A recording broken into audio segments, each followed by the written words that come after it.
Hello everyone, and thank you for tuning in to the Progressive Parent YouTube channel. It gives me great pleasure to welcome back to the show Pete Gerlach, author of the Break the Cycle self-help website at sfhelp.org. We are going for round two. Ding, ding, ding. How are you, Pete? I'm fine, Anthony. Thank you. I'm glad to join you. So just to fill people in, last time we spoke, you were telling us about the internal family systems model of the human psyche, which holds that people are multi-psychic. In other words, their personality is made of a combination of subselves who each fulfill a different function. And we were talking about how parenting can wound or prepare people for the journey of life, and we wanted to talk about what people could avoid and what they could make sure that they did as parents to give their children the best opportunity to become everything they can become in this life. And if people want to hear that interview, there's a link in the sidebar if they haven't heard it already. This time, we're going to talk about teaching children to communicate well. Now, you wrote a book on communication called Satisfactions. Would you like to give us a little bit of your background in the field of communication since you are an expert on that? All right, thanks. For reasons I don't understand, Anthony, I have been obsessed for over 40 years trying to understand this dynamic among all animals, including us humans, called communication. The more I study it, the more I observe it as a veteran therapist myself. I've watched couples and families struggle to communicate, and I've certainly had my own struggles. And I've become fascinated with uh, what makes effective communication? What do people need to know in order to do that? Why don't people have what is required to communicate effectively? So, the book Satisfactions that you mentioned is my attempt to, in an organized way, take a very complex subject and reduce it to some fairly straightforward ideas, the basic ideas in the book and in a part of my website. Lesson 2 out of 7 in my website is all about communication skill. And the book proposes that there are 7 specific learnable skills that anyone who is motivated can practice, and the result will be a far more effective degree of communication with children and adults of all types. So fundamentally, that's the purpose of the book, is to explain, at least my view of, what is communication, why do we do it, how do we do it, how can we do it effectively. So that's what the book is about. Okay, great. And in that book, you pointed out 6 particular reasons why people communicate. Could you run us through those briefly, Okay. or I'm not briefly if you wish? I'm chuckling because the book that illustrates that my book rethinking the 6 reasons we communicate. I can only come up with 5. So where I am right now is there are 5 reasons that all of us, including Anthony, you and me at this moment, there are 5 reasons that people um, communicate. And in my experience, very few people can name these. The implication is people don't know why they're communicating. The first of the 5 is subtle, I think, but very, very important. It is people communicate in order to maintain, or either create or maintain, respect. That's not intrinsically obvious, but I think the reason that people express themselves is to earn their own self respect. They also try and achieve respect with their communication partners. So to me, that is a subtle but very influential reason um, that people communicate. If you ask someone, why are you communicating? Seldom will they say, well, I'm doing it to maintain my own respect. And yet that's a covert reason, I think, for many of us. For instance, as I'm speaking to you right now, I'm I'm judging myself. Am I making sense? Is this clear? Is this useful? And in trying to answer that question, I'm earning my own self-respect. So that's part of why I am saying what I'm saying at the moment. So that's one of 5 reasons that people communicate in my experience. Um, the second and most obvious is we communicate to give or get information from each other. I might say, what's the topic for today? And you would say, well, we agreed to talk about helping children learn to communicate better. In that case, you and I each would give and get information, which causes us to communicate. The third popular reason that people communicate, check to see if this matches your experience. The third reason is to vent. What I mean by venting is people need to speak to another person and talk about their thoughts and their feelings, their emotions, and their needs. And they don't need information from the other person, usually, although that may be superimposed. But the fundamental need is, I need you to care about me. I need you to listen to me and really be interested in what I'm saying about myself. And I need you to affirm me, and I need you to respect me. That's sort of That's a us. complex web of needs, but the bottom line is people communicate to vent. That's especially true of children. That's to solicit empathy from the listener. That's an important piece of listening to someone who's venting. Um, I mean, successful venting occurs when person B, the listener, really focuses on the speaker and empathizes with them and says something like, so you're feeling, so you were upset because, you're really overjoyed because. That kind of affirmation comes with empathy. So that's an important part of receiving someone who needs to vent.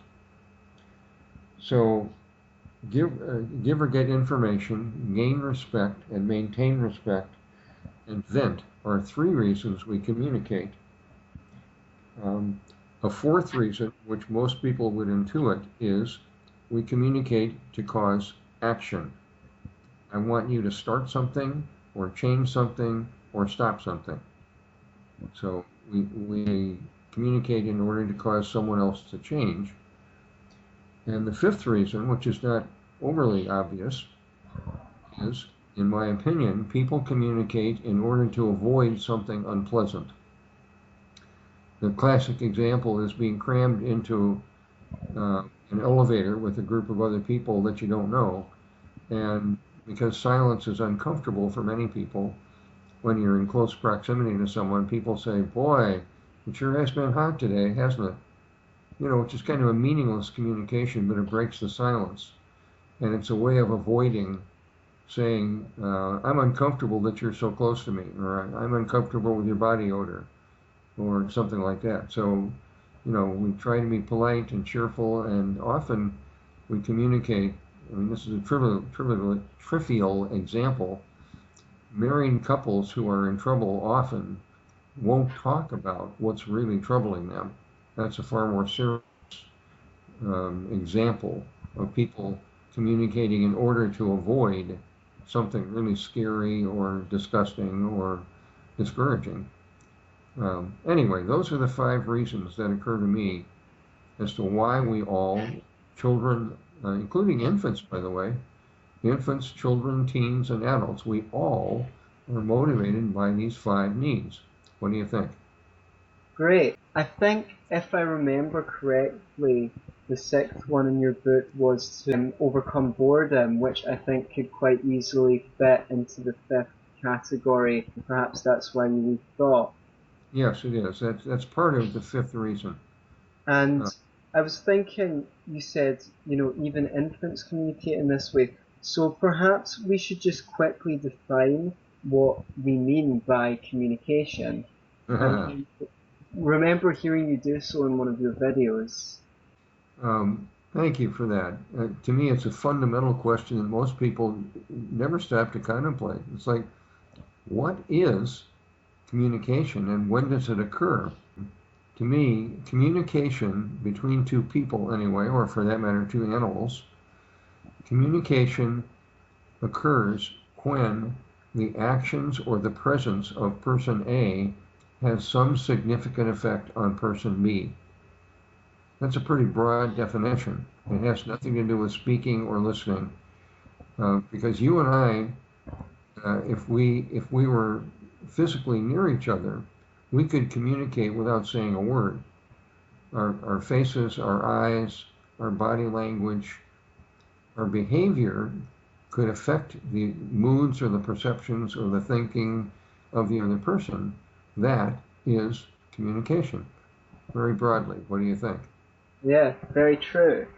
So, what makes communication effective? How would we define effective interpersonal communication?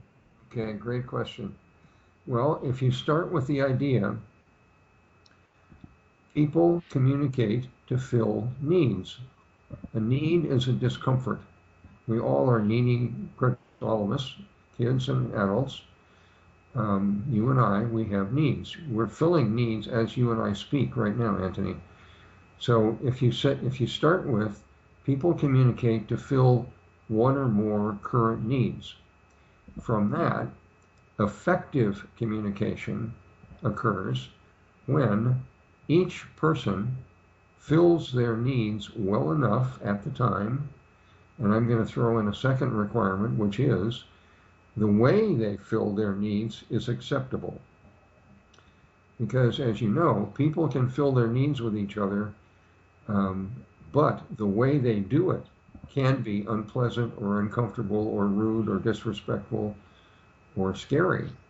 So you need to fulfill your needs, your partner needs to fulfill her or his needs, and you both need to do it in a way that is acceptable. Those are the two requisites that I propose are required for effective communication. How effective do you think, your typical parent or grandparent is at communicating by those criteria? I would say less than 1% of typical parents and grandparents communicate effectively. I'm very biased on this subject. As a family therapist, I have observed over and over and over again well-intentioned adults, together and with children, absolutely do not know how to communicate effectively. They don't have a definition for it. They don't know the skills. They're not aware of their process. And they achieve probably well under 50% of the effectiveness that they could. I think very, very few family adults, or for that matter, adults in general, know how to communicate effectively, largely because they don't know what they don't know. I'm very biased on this subject. Well, in that case, we certainly have a task on our hands here. Oh, yes. So let's see if we can clear up some of that mess with this video. Okay. Now, your website has a list of about 30 common blocks to the effectiveness of communication. That is a lot. Yes, it And is. I will put a link to the page where you talk about them in the description to this video. Maybe you can discuss with us some of the common blocks to effective communication so that All we right. can help these parents and grandparents avoid them. Well, again, I value your question. The most fundamental block from my biased point of view, Anthony, is that typical family adults, for that matter, all adults, are unaware that they have significant psychological wounds.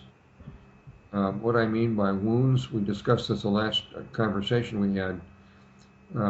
Psychological wounds, from my perspective as a therapist, include a disorganized personality, excessive shame, excessive guilt, excessive fears, anxieties and fears, problems learning to trust well, we trust too easily or too little, and a major wound is reality distortion, which includes denial, and the sixth of six wounds that are commonplace, even epidemic, is because of the first five wounds, an inability to bond, an inability to empathize, and an inability to give or receive love. Those wounds, those 6 wounds, in my opinion, are the biggest single block to effective communication because most people can't name them. They don't know what the wounds mean. They don't know what to do about them. And most of all, they don't know that they have the wounds. So if you're excessively shamed or guilty or fearful, that's strongly going to affect how you communicate with various other people. That's the biggest block of all. Let me pause for a minute. Do you have any comments or questions about that? None particularly spring to mind, although I can see how the defensiveness that arises from a shameful personality or a fearful personality really can get in the way of two people communicating well. It Um, really is, yes. they might lead to a person attacking the other person instead of being focused on what they need to get out of the situation or what the other person needs to get out of the situation. Right. The second major block, a generic block, Anthony, is, in my opinion, ignorance. What gets in the way of effective communication is average people, men, women, young, old, certainly kids, are not taught how to communicate effectively. Parents don't teach it. Schools don't teach it. Example, I challenge any listener right now to stop and think. When you were a child, did the adults at home or in your school teach you what the 7 communication skills are and how to use them? Did anybody ever teach you that? Did anybody ever teach you the blocks that we have just begun to describe? What blocks effective communication? Did anybody ever teach you that? My observation with well over 1,000 people, clients and students of mine, is no, people are not taught fundamental information about this very primal dynamic that we all use all the time to get our needs met with each other, called communication. People are ignorant. I don't mean stupid, I mean uninformed. They simply don't know. For instance, I have made a practice. I work as a therapist. I've worked with a lot of troubled couples who are trying to improve or maintain their relationship. One of the things I traditionally ask most couples, I've done this with hundreds of couples, I ask the 2 people, do you have a common definition of the process of problem solving? You're trying to solve some relationship problems or family dynamic problems. Do you have a common definition of the process of problem solving? I would say out of many hundreds of couples that I have had a chance to ask that question, I would say fewer than 3% had some kind of meaningful description. Most people would shrug and say no, or I don't know, or it's sort of like talking things out or some vague statement like that. People don't know how to solve problems. It's just astounding to me. Our society doesn't teach us how to do it. In any event, I'm getting way off the subject here. You asked for blocks. 2 blocks are psychological wounds and ignorance. Then there's a group of speech dynamics that people are unaware of. For example, interrupting. I suspect that if you stop and think, you know somebody that often interrupts you before you're finished. That's a pretty obvious communication block, especially if it's chronic. Another type of block is lack of eye contact. When someone speaks at you but won't look at you, often that sets up some distracting psychological reactions like, are you telling me the truth? Am I doing something that offends you? Is there something wrong with you, with me? So lack of eye contact is a silent type of communication block. A major block that most people are unaware of is based on the premise that in order to have effective communication, each person must, whether it's an adult or a child, each person must respect themselves and feel that they are respected by their communication partner. We all seek to feel respected. When people are communicating, either by phone or text or face to face or over the phone, often there is an implied message that is received by one or both people. It can be called an R, the letter R for respect message. There are only three types of R message in every communication between two people. One is, at this moment, I value my needs, my dignity, and my worth higher than yours. I respect me more than you. That's a one-up R message. The second type is a one-down R message. I respect your needs, your dignity, and your worth more than mine. I am one down to you. The third possible R message is, I respect both of us as equally dignified, worthy people right now, and I see your needs equally as important to mine. That can be called an equal R message. That is the only message, the R message, which is largely implied. It's the only type of communication that really allows fully effective communication. If you stop and think, when did I last get a one down message from a partner, a communication partner? How did I feel? When I got a one up message from my partner, how did I feel? Usually those inhibit effective communication. So people's unawareness of their R message is a major type of communication block. Anthony, I can probably go on for an hour with examples like this, but I don't want to overdo it. Does that give you a flavor, at least, of some of the 30 communication blocks that we all are subject to? Yes, and I thought I'd just throw in a few I can be quite brief with. I think in terms of our messages, there's some certain ways of communicating that tend to maybe fall under the category of a negative R message that you would give to the other person consistently, and some of those are moralistic judgments, like calling someone selfish or lazy, or telling them what the trouble with them is, which elicits a defensive reaction and stops people discussing what they need out of the situation. Making demands rather than requests can also do that. Right. Blaming the other person and using obliging terms like you should or you're supposed to rather than I think you'd benefit from doing this. A really popular one is you always or you never, which is just such a hassle because as soon as someone says you always do this, the other person is going to say, well, last week I didn't, That's and right. and you get off topic very quickly. So maybe saying something like the last 3 times might be a bit more accurate and a bit more helpful.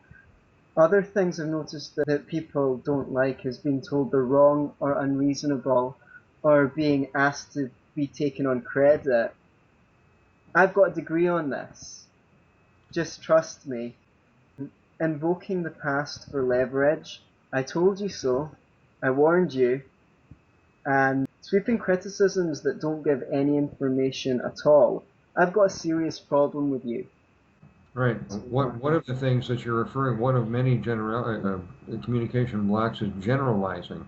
Another, to add to your list, which I agree with, by the way, another one is fuzzy thinking. Something that gets in the way on important communications. People say things like, we've got to resolve this issue. Well, what do you mean this issue? What is this issue? Or they really need to take care of that. Who is they and what is that? That's fuzzy thinking. So that's a block. But go ahead, I'm interrupting you. Language.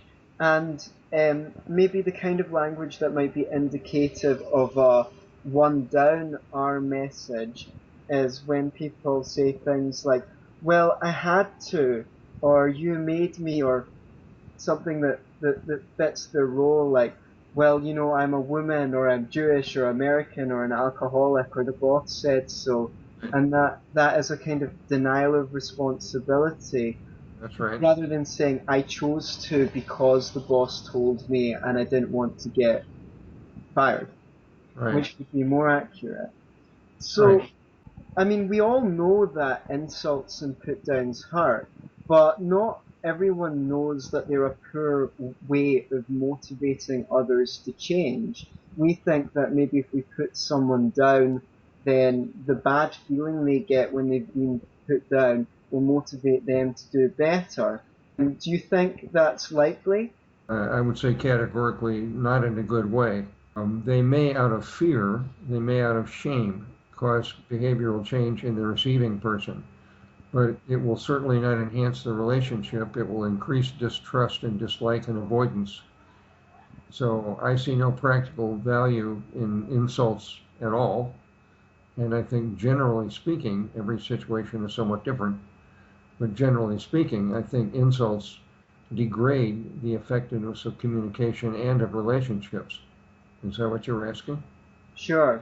And that is really a principle because if people don't meet our needs out of sort of warmth, love, affection, or friendship, but rather out of guilt or shame or a fear of loss, they'll always bill us for it afterwards, whether it's in resentment or being passive aggressive or using the same bully tactics. I'm a big fan of nonviolent communication. I don't Right. practice it as a way of life, but it is a tool that I like to bring out of my box every now and then, particularly when I'm worried that the other person might take criticism personally, because it offers quite a lot of tools for helping avoid that. Uh, And one thing that's important in the NVC system is distinguishing between observations and evaluations. uh-huh. So if my partner wants more affection than me, I might say, oh, she's really needy, whereas she has this idea in her head that I'm just aloof, I'm not loving enough. Right. But they don't really give us enough information to really be helpful. Uh-huh. It's far better to express what we're getting out of the relationship that we're not. Now, I don't think that we're always need to go around separating our observations from evaluations. But what that looks like is, say, instead of saying, Janice, you just work too much. Saying something like, you spent more than 60 hours in the office last week.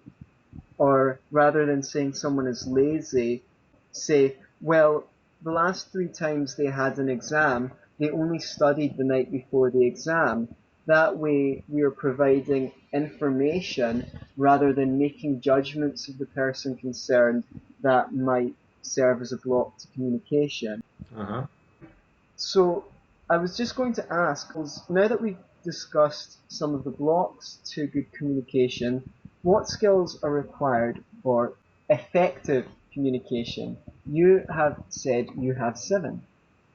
Yes, I do. It's taken me 40 years to be able to answer your question. Um, I believe there are 7 specific learnable, underline learnable skills that ideally children would begin to learn when they are 4 or 5. In my observation, almost no children are given the chance to learn these skills. Here's what they are, real quickly.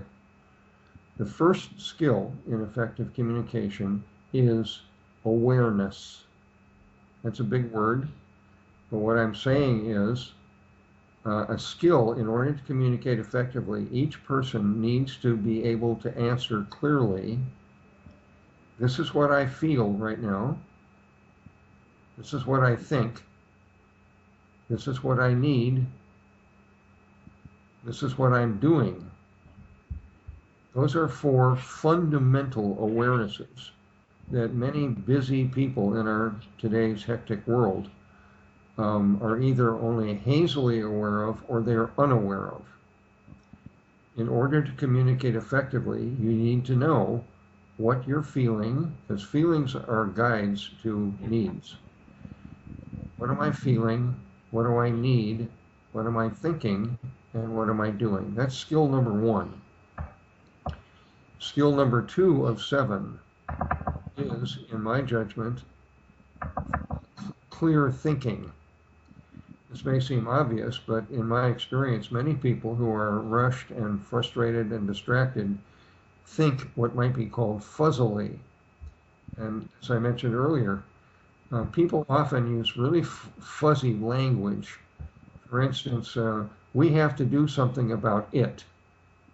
Well, who is we specifically? Is that you and me? Is that you, me, and the postman? Is that you, me, and the prime minister? Who is we? What is it? We have to pass a law making it illegal to kill dogs in the middle of the street. Oh, okay. So fuzzy thinking is a block, and the obverse, the skill, is becoming aware of your thinking and your phrasing and your language. Clear thinking, clear specific thinking. You referred to it yourself. I agree with you. So that's a second major skill. A third skill can be called empathic listening. Many people are familiar with what has been called mirroring or active listening, which is in effect saying back to the speaker what you hear them say briefly in your own language to demonstrate I hear you, which is different than I agree with you. It's just saying I hear that you're interested in learning the 7 skills, Anthony. That would be empathic listening. Empathy is the quality of saying back to another person what you think they're feeling. Listening is saying that without being empathic. Empathic listening, which, by the way, I got that phrase from Stephen Covey, the man who wrote 7 Habits of Highly Effective People. I'm grateful to him for that phrase, empathic listening. So that's a third skill. Awareness, clear thinking, empathic listening. Sort of the opposite of saying things like, this could turn into a very positive experience for you if you look at it the right way, which is something that's very common. Life isn't always fair, but you have to roll with the punches. True. True. Another skill that many people are unaware of, in my biased opinion, can be called digging down. If you start with the idea that we communicate in order to fill needs, and needs are discomforts, they're very common, we all have them. What I've observed is there are layers of needs.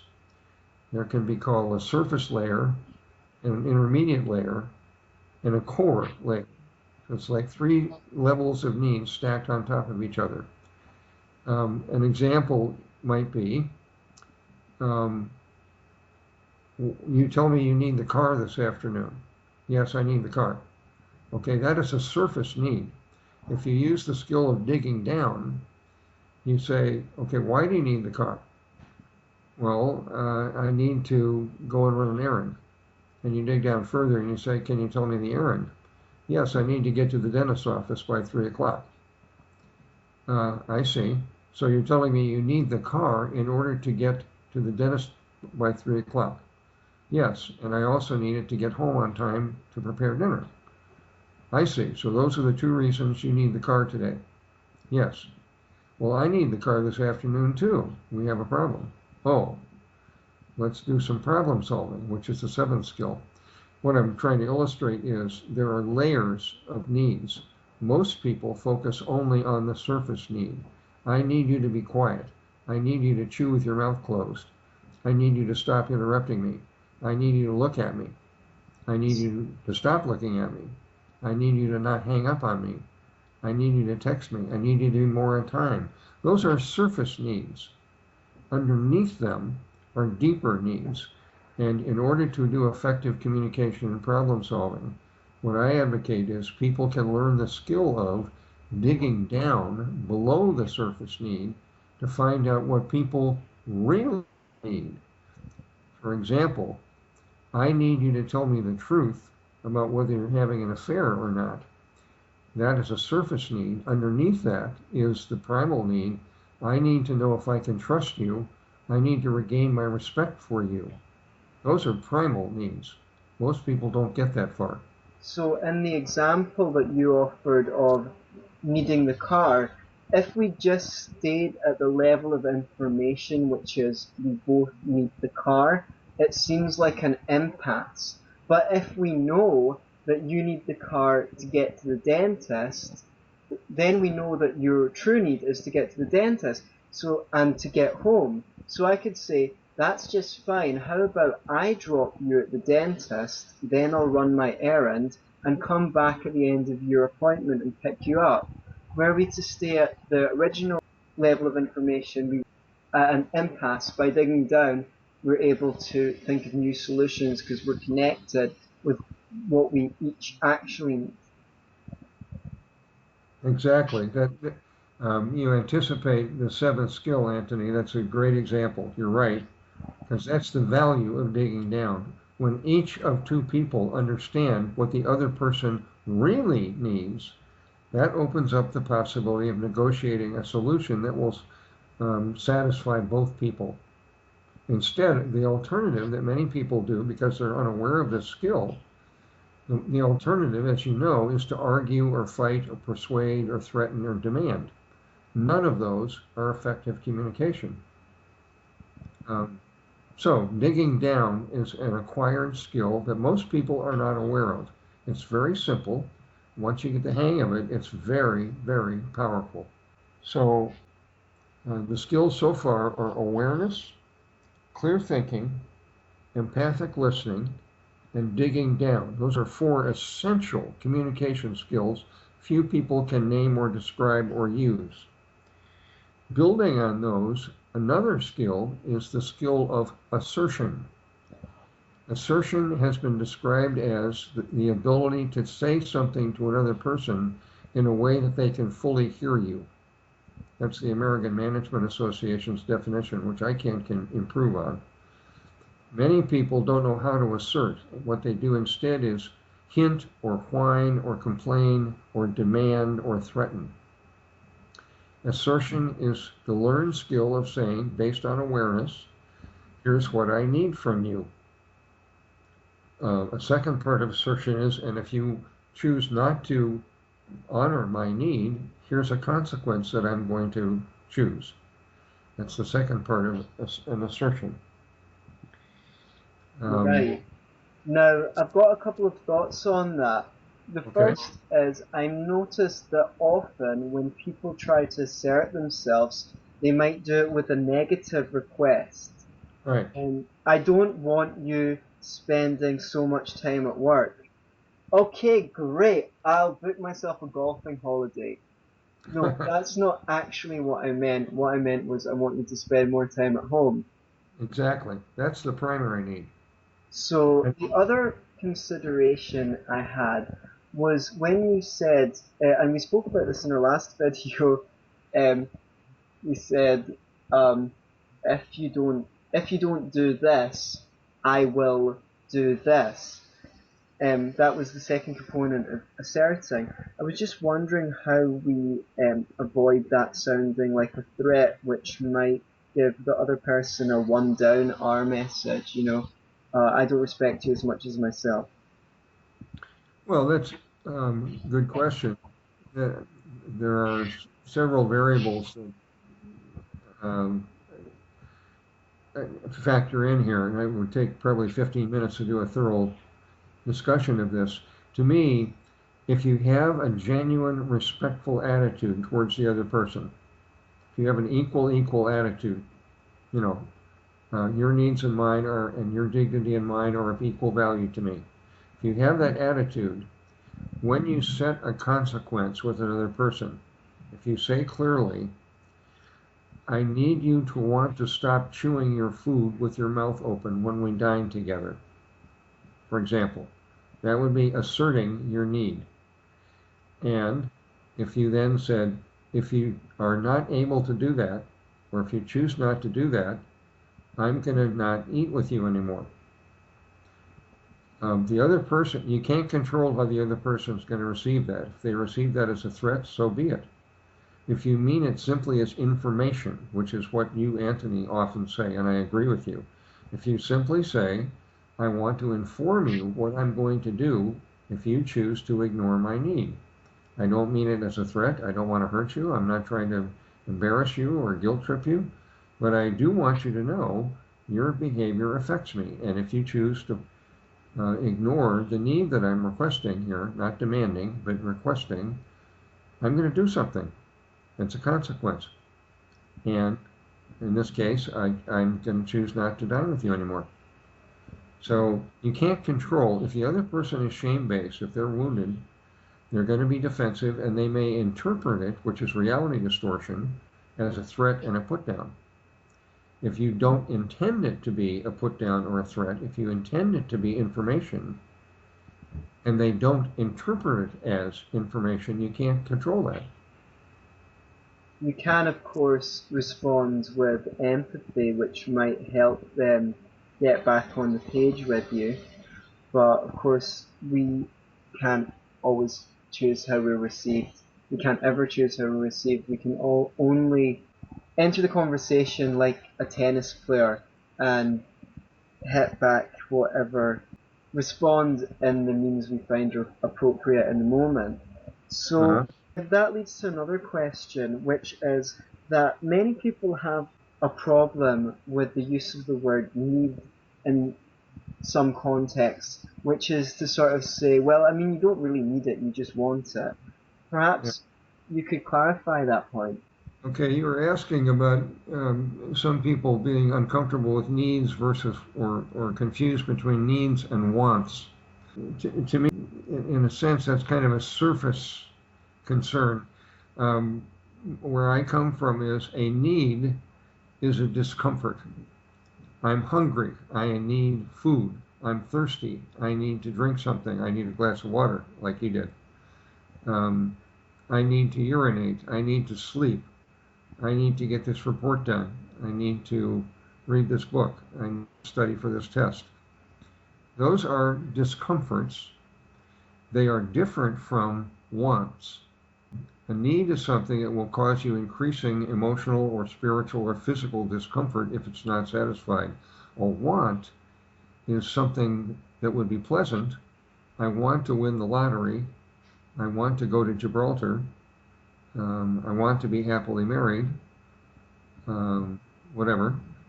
But those are not needs. I mean, they may be needs. Wants and needs may superimpose or they may be separate. But fundamentally, to me, the difference is a want is something that if you don't satisfy a want, you can survive okay. If you don't satisfy a need, you may survive, but you will live in significant discomfort. There's lots of room for interpretation of those two things, and I think they overlap, needs and wants. Does that answer your question? Yes, thank you. Sure. The sixth skill can be called meta talk, M-E-T-A, meta talk.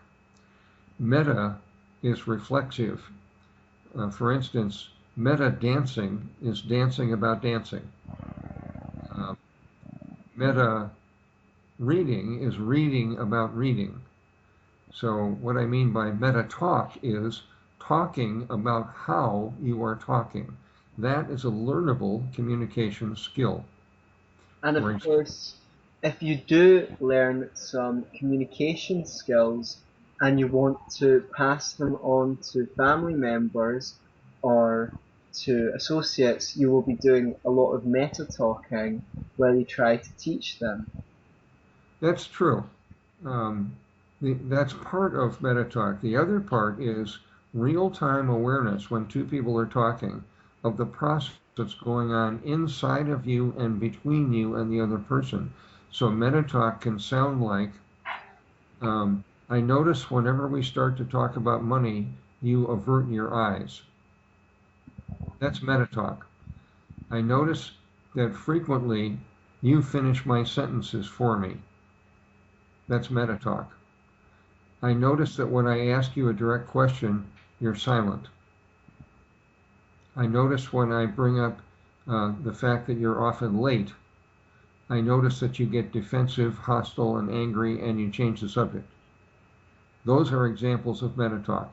It describes, without judgment, underlying without judgment, This is not you're bad because you changed the subject. That's judgment. It's simply neutral reporting. As you earlier said, Anthony, it's giving the other person information I about how you observe the process between you. So that to me is a learned skill based on awareness of your communication process. If you're not aware of your process, you can't do meta talk.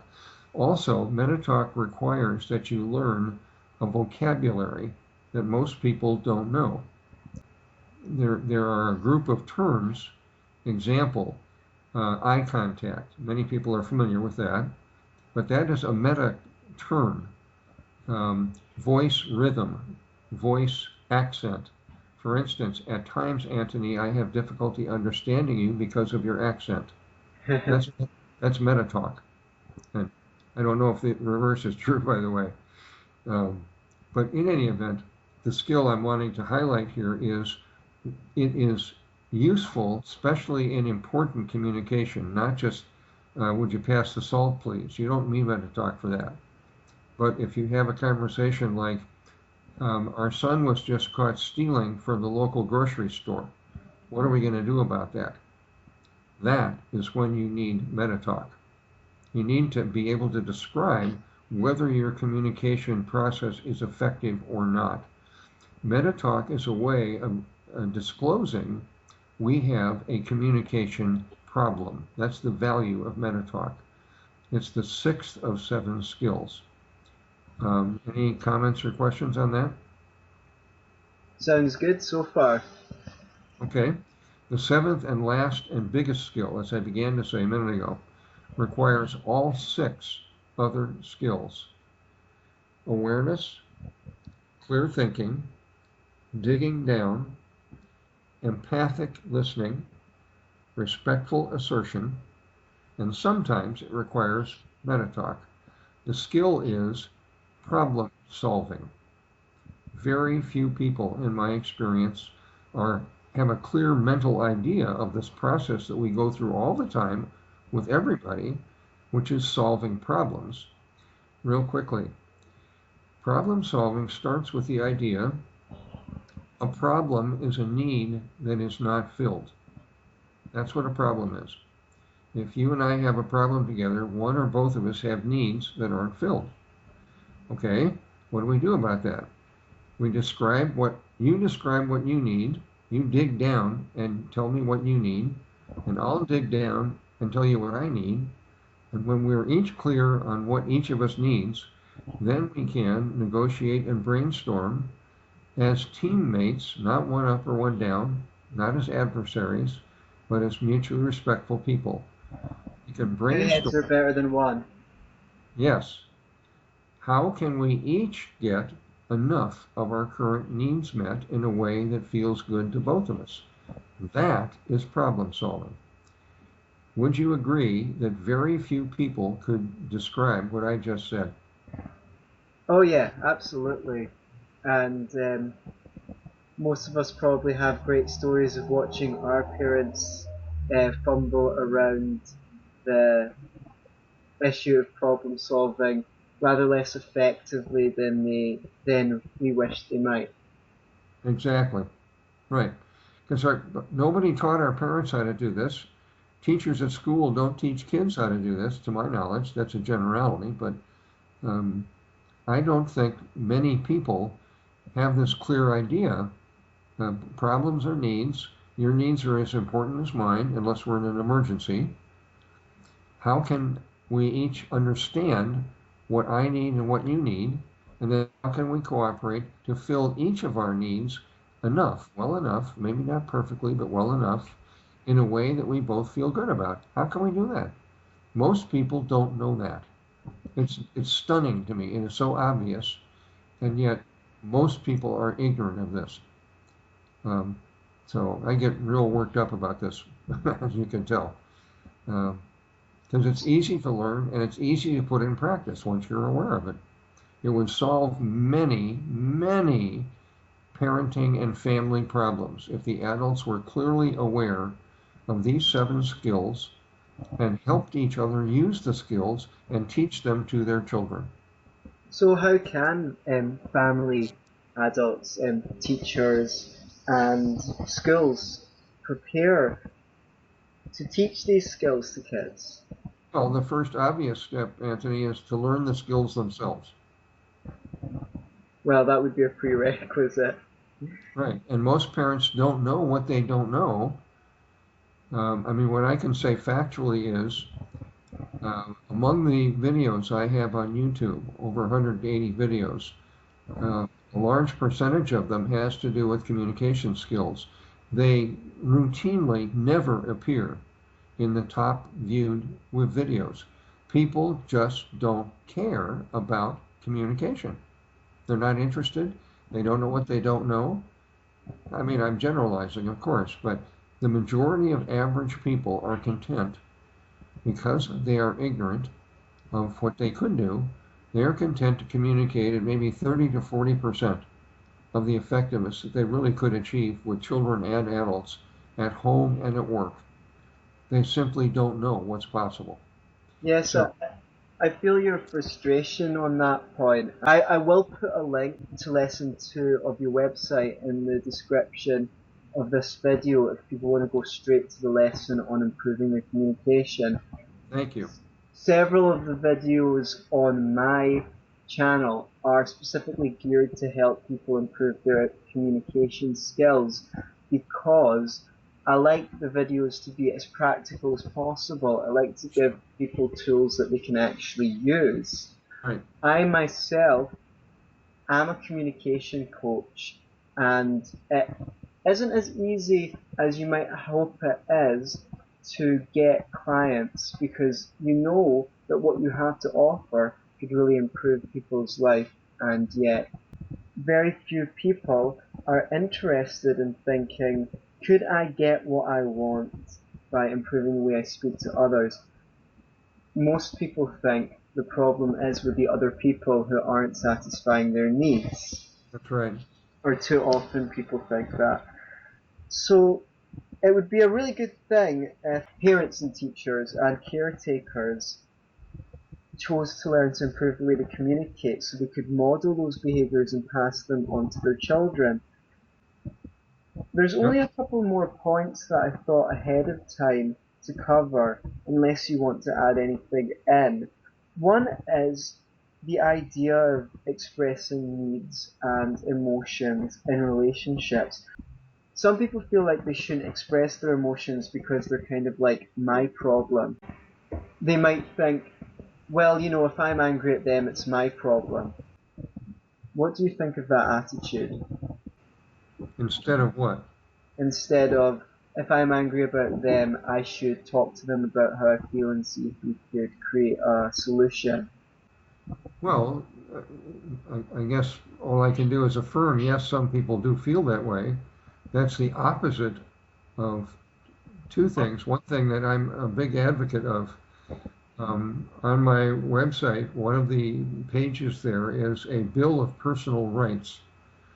In thinking a great deal about effective assertion between people and what inhibits children and adults from being respectfully assertive, one thing I've discovered is that many people are unaware of their own rights, rights, as a dignified person. Among those rights, which I claim are universal, regardless of age or gender or race or anything, I have the right to my emotions. No one can tell me what I should feel. No one can tell me what I shouldn't feel.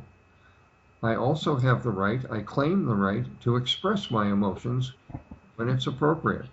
It's my judgment as to when it's appropriate or not yours. It's mine. That's my right. If I express my emotions to you and it's offensive or upsetting to you, that is not my problem. It is yours. That may sound pretty harsh, but to me, many people miss effective communication because they take on responsibility for their listeners' feelings when in fact it's the other person's responsibility to judge their own feelings and to deal with them. I'm not sure if this is relevant to the question you posed, but that's what comes up for me.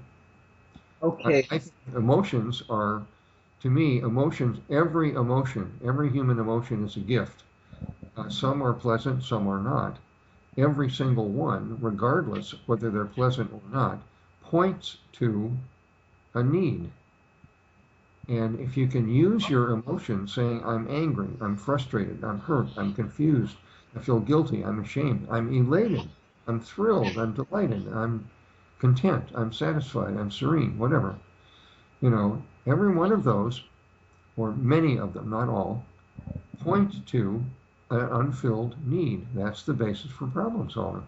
So to me, it's highly useful for two people in relationship to be able to freely express their emotions to each other, as long as they do it with an equal R message.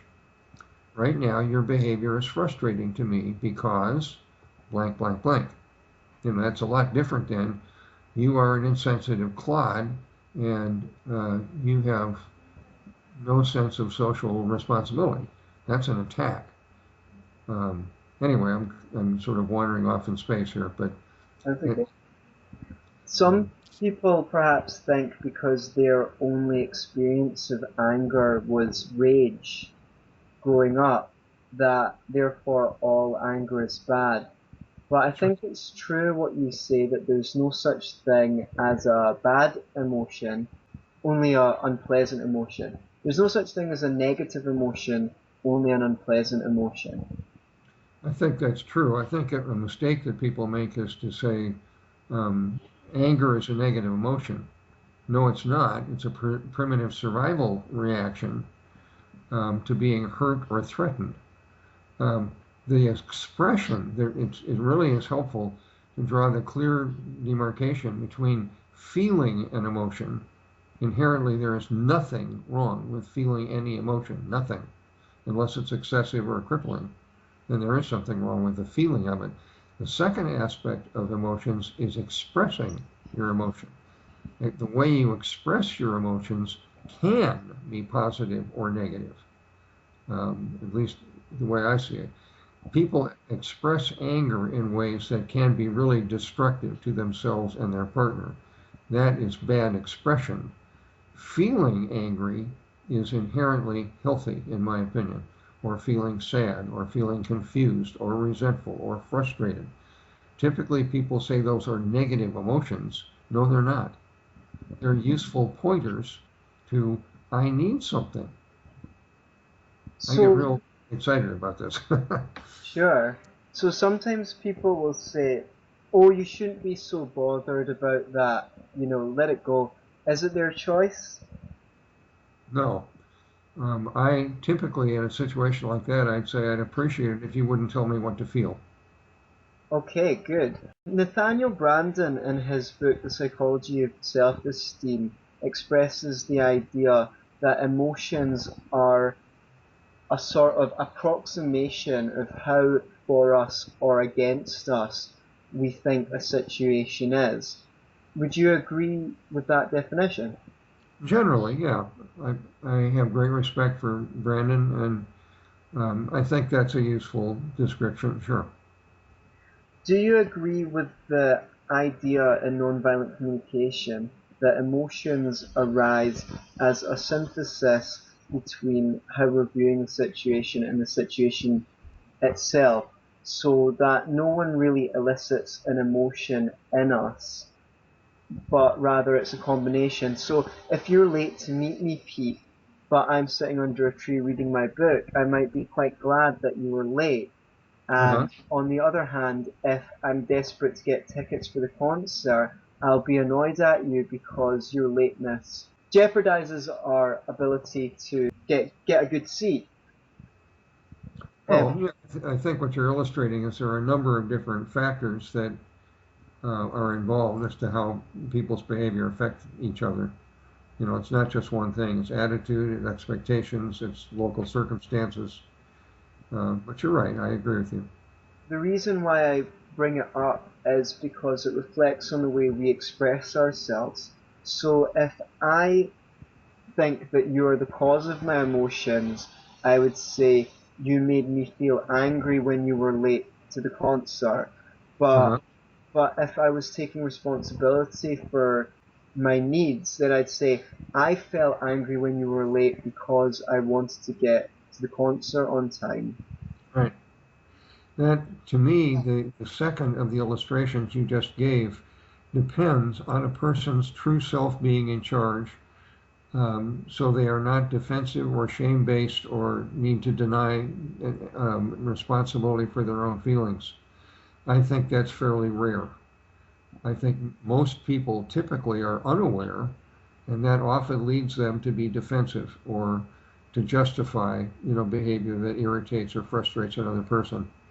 But I think you described the ideal, and it's something everyone can shoot for. That Take, is one communication skill which I suggest people make a habit of, which is to always express their emotions in an iMessage and yes, explain what they wanted in the situation rather than say, you just make me so frustrated, or whatever comes out of their mouth in the moment. That's something that can be practiced as a discipline and become habit. yeah, So, go ahead, I'm sorry. no, please, by all means. Well, you mentioned to me an important aspect of the skill of assertion. One form of effective assertion can be called an I message. I know you're familiar with that. Many people are not familiar. An I message is a way of describing someone else's behavior and the impact of the behavior on you. When you chew gum with your mouth open, it really frustrates me and defocuses me. That is a factual statement that can be recorded on tape. That's not an attack. It's not blaming. It's not sarcasm. It's information, which you, Anthony, referred to a number of times here. It conveys information to the other person without evaluation or judgment. When you do that, the second part of an iMessage is here's how it affects me. It makes me feel frustrated and disrespected. And the third optional part of an iMessage is an action statement or request or even a demand, which is, I'd like you to be more aware and chew your gum with your mouth closed when you're around me, period. So I'm glad you raised the idea of an iMessage. That's an important tool that people who want to learn how to be effective asserters can use, particularly with kids. Great. There's only one more question that I was hoping we could discuss in this video, and that's something that I've noticed. Often when we get into a debate about some subject, maybe it's politics, or you could just be debating something with your kids, it seems like everything we've learned about communicating empathetically often goes out the window. How can we get into a debate that surrounds factual reasoning and attempting to impress the facticity of our opinion on the other person, or receiving new facts that could change our opinion without being disrespectful to the other person? How do we debate with dignity? Um, that's a complex question, I think. The answer that forms as I listen to you is what we, meaning if we are the speaker, if we are person A in a two-person conversation, we have control over some of the factors between us, but not all. What we have control over is awareness, knowledge, knowledge of our needs, and our attitude towards our partner. We can choose an attitude of respect or one up or one down. But those factors we can control. We cannot control those factors in our partner. We can influence our partner by our behavior, but we can't make them want to listen or heed our requests or be respectful to us or give us an equal our message or do empathic listening. We can't make the other person want to learn the 7 skills and to use them. We can't control that. One fallback position to that lack of control, in my experience at least, is using the serenity prayer. Simply asking ourselves if we're frustrated with the behavior of someone else, if we're trying our best to communicate effectively with a child or an adult, and we find that they're not hearing us, they're not heeding us, they're not getting what we're trying to say, they're not cooperating, they stubbornly refuse to change their behavior if we would like them to. Under those circumstances, we need to ask ourselves, what can I change and what can I not? And if I cannot change this other person's behavior, I need to adapt to it and accept it. And I need to maintain my own self-respect at any cost. So I need not to stoop to manipulating or controlling or lying or attacking or doing things that impulsively frustrated people do. We need to attend our own dignity and keep our true self, in charge of ourself. Assess the situation as non-objectively as objectively as non-objective as we can. Make allowances for the other person. We think they're wounded or in denial or unaware of some important information. And we need to be compassionate towards them and say the other person simply doesn't know how to respond, doesn't know how to relate, hasn't been taught the skills they need. Yeah, I can't control that. I can control my emotions, and no, I can't control if and when I express my emotions, and I retain the right to have my emotions depending on the behavior of the other person. If they keep interrupting me, for example, I have the right to feel irritated and annoyed, and I claim the right to confront them in a respectful way. I notice that probably 4 times out of 5, when I speak, you interrupt me. When you do that, I feel really, really frustrated, and I wish you would let me finish. I'm sorry about that, Pete. I thought I was a good listener. You are. You're a very fine listener. You're a very good communicator. Thank you. Yeah. As are you, I'm sure you've no doubt. Well, that is everything I thought of beforehand to cover. Is there anything that you'd like to express that you haven't yet? Thank you. I'd simply like to say to your listeners, first, if you have listened to this entire interview, I salute you. I salute you even more if you're going to try and apply some of what we have covered here in this interview on a specific action level. What I would recommend to you listeners is look at lesson 2 in my nonprofit educational self-improvement website. What you will find there is not one single ad in the entire website. It is non-commercial. I'm not selling anything except knowledge and self-awareness. So whether you are a parent or not, I encourage you to try out the idea that there is a lot you don't know about communicating effectively, and you can improve your life, your self-satisfaction, and your relationships if you choose consciously to improve your communication. If you go to lesson 2 in my website, it will show you in great detail how to communicate effectively. I hope you'll give that a try. And that, ladies and gentlemen, is an offer you cannot refuse. So thank you very much for coming on the show again. It's been a great pleasure to talk to you, and I hope we get to speak again in the future. Well, thank you so much, Anthony. You do a great public service, I think. I'm delighted to share this topic with you because to me it is so fundamentally important, especially for parents. So I'm grateful to you for the opportunity to focus on this with you. Thank you. Likewise, have a great day. Aye, aye. You too.